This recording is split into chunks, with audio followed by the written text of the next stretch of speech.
All right, so welcome back to the Jrpgs channel, and today we have quite a few things to talk about. It's very interesting, very interesting.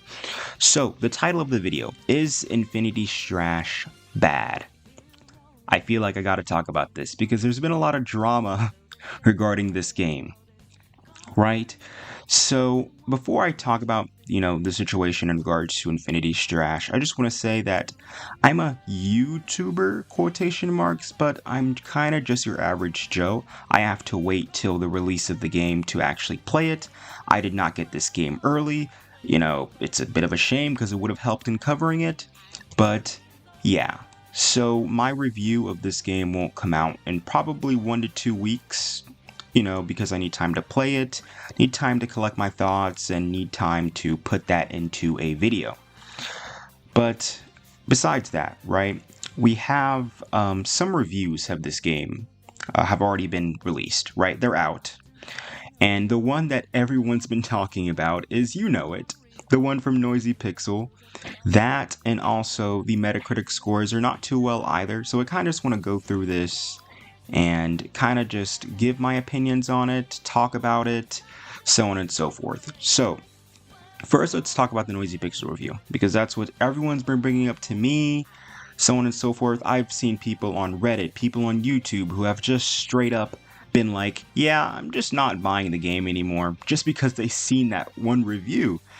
And this is going to sound mean. But I'm still just going to say it, because I have to, right? If you just watch one review on a game and then just decide that you're not going to purchase the game based off of that one review, I feel like that's pretty simple-minded. I'm sorry, but I just feel like, with these things, you gotta at least watch 2 or 3 reviews. You can't just let one person completely overtake your mind and be like, yeah, I'm not really capable of thinking for myself, so on and so forth. Like I said, that sounded a little bit mean. I'm sorry, but I just feel like I had to say it. But with this Noisy Pixel review, right, we'll go ahead and I'm not going to read the whole thing because if you wanted to hear what they say, you could always just go to their website, read the review, and watch their video they also made on this game. So some of their complaints, I just want to say that I think it's valid, right? I'm a reasonable person, and I'm a person that tells the truth in terms of, how they feel about a game. If a game is mediocre or has flaws or things I don't like, I'm going to say them, even if it's a game about my favorite anime of all time. I think even more so because this game is based off of an anime that I truly love, I'm going to be critical of it. So I think one thing that, when I was going through this review and I'm like, yeah, that's probably true, even though I haven't played the game myself, is, let me see, it's somewhere down here, if I could find it. Okay, that's not what I was talking about, but the no exploration thing, we kind of knew that, right? This game takes place in levels. It's not your traditional Dragon Quest game where you have an open world to explore. I've kind of said that on Dookie's video, the collab I did with him, but I can't find this thing. But essentially, it was just the game feels mobile game-like. And honestly, this is something that is probably true, and I kind of expected that a little bit because Dragon Quest Treasures felt that way, where it's just okay, the game is fun, but it kind of feels a little bit like a mobile game, right? And that's kind of the same feeling I got when I played Dragon Quest Treasures, and so if I play this game and it feels a little bit like that, I would not be too surprised. The difference, though, in this game, and even in the Noisy Pixel review they mention it, is that this game looks stunning graphically. It quite literally is one of the best looking Dragon Quest games I've seen in a while. I think the version of Unreal Engine they're using is just spectacular. So, like I said, I can't find that specific part where they say it looks mobile game-ish, but I promise you it's here. But like I said, that's pretty much it I wanted to say. That's pretty much all I wanted to say in terms of the Noisy Pixel review. They gave it a 4 out of 10, and of course people have been seeing this and been like, yeah, never mind this. But, I don't know, I think their bottom quote, which is what I will read, is very crazy. So actually, I will read that. So, Infinity Strash Dragon Quest: The Adventure of Dai is not an experience I recommend to anyone, which is like crazy. Because I would definitely like, I don't know. I feel like if you love Dai and you love the anime slash manga series, I feel like you're at least going to find some enjoyment in this game. Regardless of your familiarity with the series, I can promise you that it is not worth your time. Even fans who love the source material will get nothing positive from this title, insane, as the miserable gameplay loop and surface level storytelling will do nothing to initiate or enhance anybody's love for the IP. What is here is more representative of a mobile game structure with a console coding that's mostly deceitful above all else. And honestly, I think what I have to say to that is the game, from other reviews I've watched, because, you know, I watched like other reviews besides the one Noisy Pixel make, because I feel like that is the intelligent thing to do, is I will say that the game definitely seems more of an arena brawler, kind of, with light RPG elements, is what I'll say, based on what I've seen. But the combat still looks pretty fun. You know, I'm a fan of simpler combat styles. Like, I like the Warriors games, but I've also wanted something a little bit deeper than that, and it looks like Infinity Strash won't have the deepest combat, but at the same time, I do like Warriors games. So if it's simpler in nature, but you can still do things like guarding, blocking, dodging, and perfect dodges, which you can do in this game from the reviews I've seen. I'm very excited for that because you couldn't do perfect dodges in Dragon Quest Treasures, and I don't think you can do it in Dragon Quest Heroes either. But okay, so that's pretty much it for the Noisy Pixel. Now let's look at the Metacritic scores, right? Let's go ahead and hop over to Metacritic, because the game is not doing too hot on Metacritic either. You know, I should have had this tab pulled up before I started screen recording, but I kind of forgot. So we're going to open up a new tab, search, and hopefully my internet doesn't take too long. Okay, Metacritic, and then we're just going to look up Infinity Strash. All right. Sorry, you guys get to hear me type. Isn't that wonderful? So, Metacritic scores, what are they looking like? I know they're not too good. Okay, so it's a 60. Honestly, I forgot what I was going to say for this part of the video, but then again, I don't think I had much to say. You know, the game isn't doing too hot on Metacritic. It's a bit of a shame.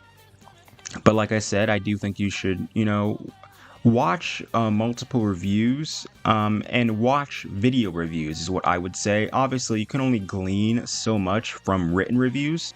So I would say watch some YouTube reviews, so on and so forth, and don't just watch one.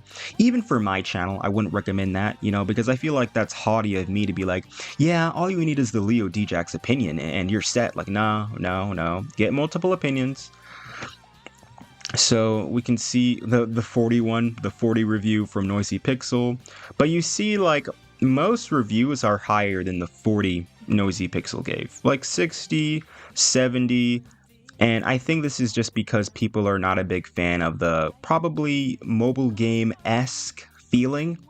But I think even if it does feel mobile game-ish, like, I don't know, I don't see how this game could be worse than Dragon Quest Treasures, in my opinion, but, you know, it is what it is. It is what it is. So, like I said, we've got the Noisy Pixel review out of the way. We got the Metacritic scores out of the way. I guess the next thing to talk about is other reviews that y'all should probably watch. We obviously have the one from Switch Corner here, you know, which, you know, they were like, I enjoyed the game. Pretty much, if I were to sum it up, they enjoyed the game.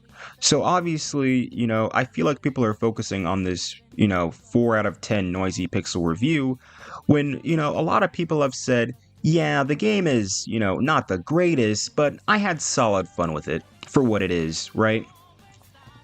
And I think, let me go over to Switch Up. They pretty much said the same thing in their review.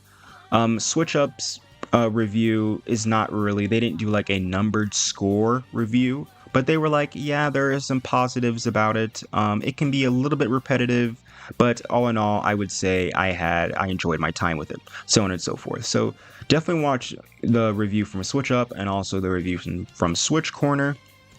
And, obviously, watch my review when I can actually get around to making it. But, yeah. What else did I have to say? I think that was pretty much it. I'm still excited for this game. I will still be playing it today. Actually, I think it. When when does Steam say the game will actually be playable? If my computer will let me scroll down. Okay, unlocks in approximately 1 hour. So yeah, I'll definitely be on this today. I probably will make a first impressions video to give you guys my thoughts on it. But very excited. Nonetheless, I'm still very excited for this game, and as always, like I said, y'all can rely on me to give my honest thoughts about a game. I'm not gonna not include things to make it seem like this game is better, because while I do want the game to do well, obviously y'all know this, I want this game to succeed. It's like the same time I'm not a fan of misleading people. Y'all should know this. Like, I think I made a video, let me see. I made a video saying I lied about Dragon Quest and I'm sorry because I falsely recovered like a news thing. And of course, I can't find that video, but let me see. There it is, right? I lied about Dragon Quest and I'm sorry. And that was because I had covered some news and it ended up not being true. So y'all know this. I'm a very honest person. I will be straight up in terms of how I feel about the game, the problems with the game, so on and so forth. But that's pretty much been it for this one. Yeah, today's the day. I'm gonna hop on Infinity Strash. Oh wait! Before I go, I almost forgot about this. But I gave Dragon Quest Poppy a shout out last time, but gotta give him a shout out this time, cause why not? So, Dragon Quest Poppy, the video's out. The video I talked about in my last YouTube video with Pop, we talk about our favorite Dragon Quest arcs, is out. This video right here, the top 3 best arcs from Dragon Quest: The Adventure of Dai. It's a bit long. It's 45 minutes, but it is just watching it was so enjoyable for me. But if you do watch it and you're like, this is too long, I kind of don't want to watch it, you could always just if you're in the middle of doing something else, just listen to it, because it is basically sort of like a podcast, a 45-minute podcast episode. So you could always just listen to it, especially if you're a big fan of Dai. You'll very much appreciate this video. And it just talks about some of the arcs, and my top 1 arc, my favorite arc, is covered in Infinity Strash, since it covers the first 41 episodes of the anime. So just talking about it has got me excited. But yeah, that's pretty much it. Let's go back to the Leo Djax screen, and I'll catch you guys in the next YouTube video, which will most likely be definitely Infinity Strash related, whether that be review, a first impressions, or a gameplay video. One of those 3 things. It's going to be Infinity Strash related, though.